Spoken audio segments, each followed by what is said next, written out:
తాజా 30 Katamarayudu pre release ఫంక్షన్లో పవన్ కళ్యాణ్ ఎన్నో విషయాలు మాట్లాడారు. తన కెరీర్ ప్రారంభం దగ్గర నుంచి ఇప్పటిదాకా చోటు చేసుకున్న పరిణామాలపై ఆయన ప్రసంగించారు. తనకు ఏ పనిచ్చినా సరే, అది తోట పని కావచ్చు, వీధులు ఊడ్చే పని కావచ్చు, ఎలాంటిదైనా సరే సిగ్గుపడకుండా నిజాయితీగా చేస్తాను అని పవన్ చెప్పారు. సినిమాలో నటించే అవకాశం రావడం భగవంతుడు తనకు ప్రసాదించిన భిక్ష అని తెలిపారు. సినిమాల్లోకి అనుకోకుండా వచ్చానని, హీరో అవ్వాలని అనుకోలేదని తెలిపారు. టెక్నీషియన్ గానీ లేదా ఇంకేదైనా కానీ అవుదామని అనుకున్నానని పవన్ వివరించారు.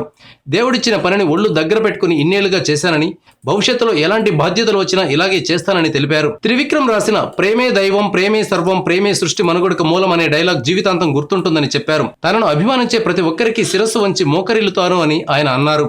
తన దృష్టిలో అన్నయ్య చిరంజీవే హీరో అని పవన్ తెలిపారు. కాటమరాయుడు నచ్చితే చూడండి, మంచి ఆలోచనతో సినిమా తీశాం. ఇది వీరం అనే తమిళ సినిమా రీమేక్.